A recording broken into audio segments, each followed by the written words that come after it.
My name is Daniel Levine, and today I'm going to be teaching you how to use the online portal at the website online.sakhisiswe.co.za. As you can see, there are, when you first open the web page, there should be two boxes, one with your username and another one with your password. And you can see that I've already entered this information, my username here and my password here, obviously in a password field, so it's not visible. Then you can go and click remember me if you want to not have to log in with your password every single time or not, and finally we can log in. So you can see here we open to our student dashboard, where it first of all welcomes us to our page. Second of all, it tells us obviously whoever we are. For instance, here I'm an example student. This is my profile picture that I have, and a few other things which we'll get into. The main things that you here have on your student dashboard is your messages, which is a system in which you can contact other people in your groups, as well as administrators if there's any problems, as well as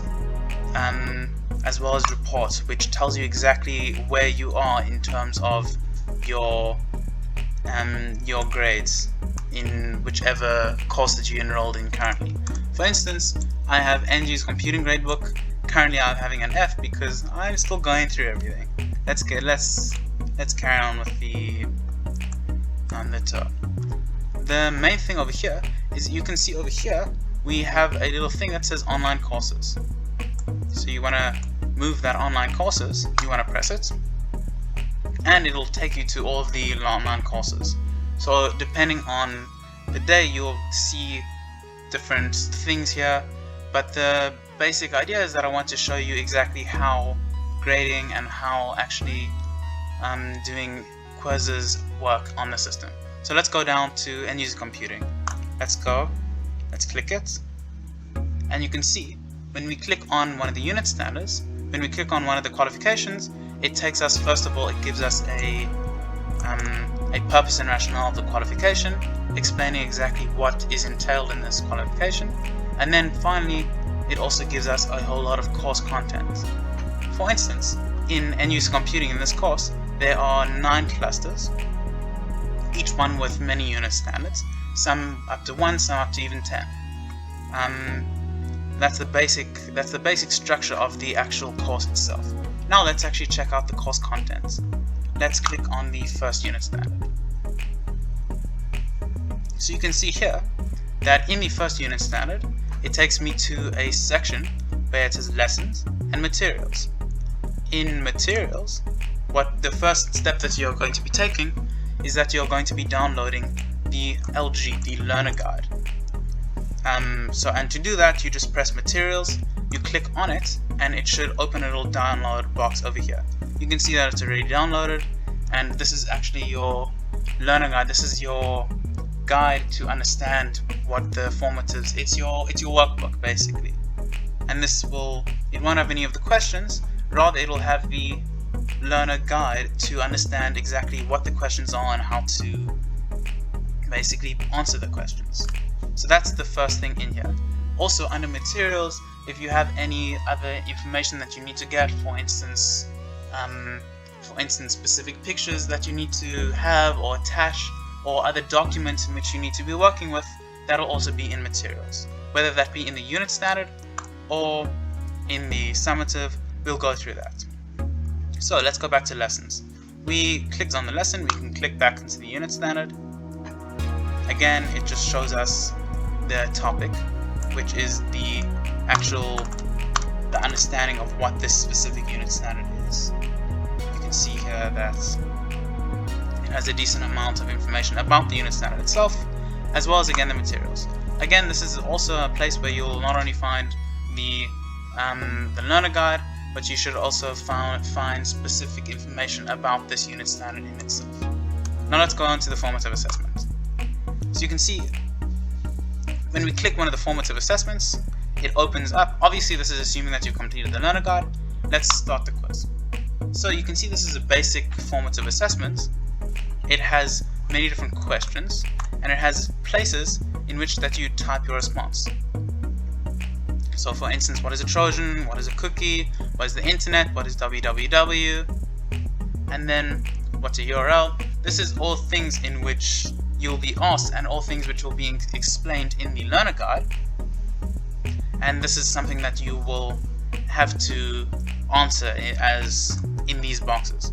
For instance, it says what is a www, you're going to type www.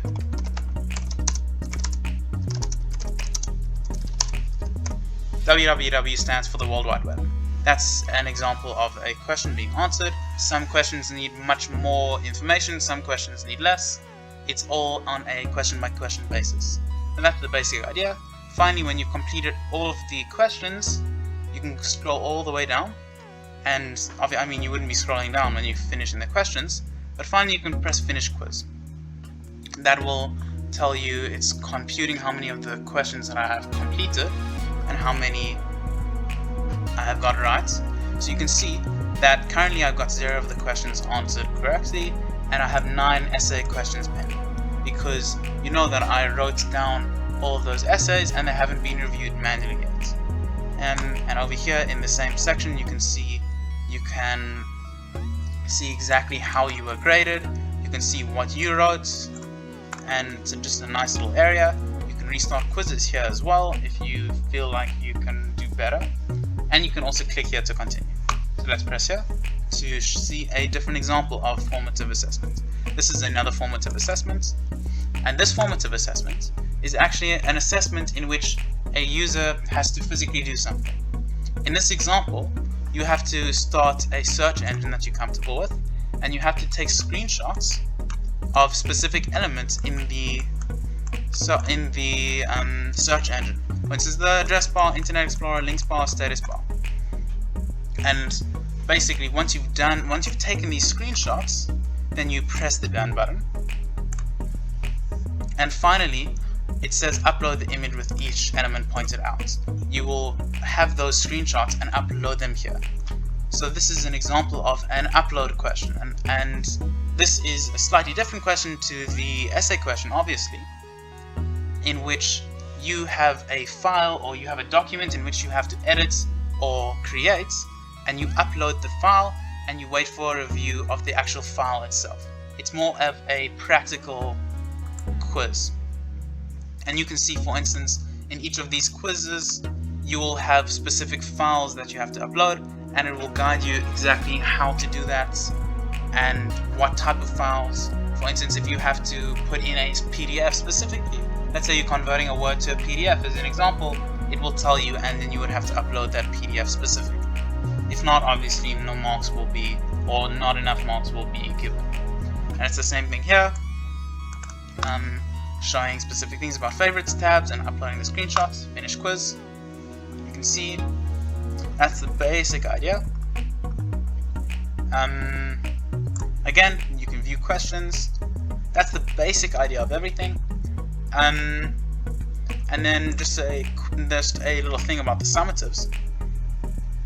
For instance, now I haven't completed all of these 4 assessments yet, and you can see that it actually physically tells me please go back and complete the previous topic.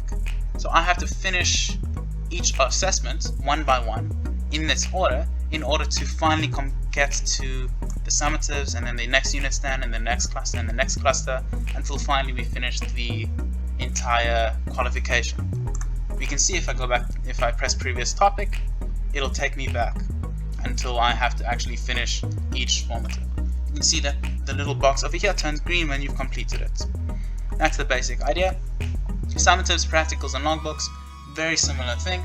Basically, you get a summative in which you have to physically do something or do a quiz, and you also get a practical in which it actually is a practical, and you have to log exactly how much time each item took you, how much time each element took you. That's the basic idea. One more thing to take notes is that right over here, at all times, there's actually a take notes button in which you ever need to take notes or think about something, you can have a little note section here. So if you ever need to think about something here, you always have it on hand. You don't even have to leave the comfort of your own browser. Very nice little section. Let's go back to whatchamacallit. Let's go back to the course materials, go back to our student dashboard, and yeah, that's the basic idea. And remember, if you ever have any questions, if you have any issues, you can contact our administrators, you can contact our tech support, and we're open for anything that you need, and we're happy to help. I wish you well.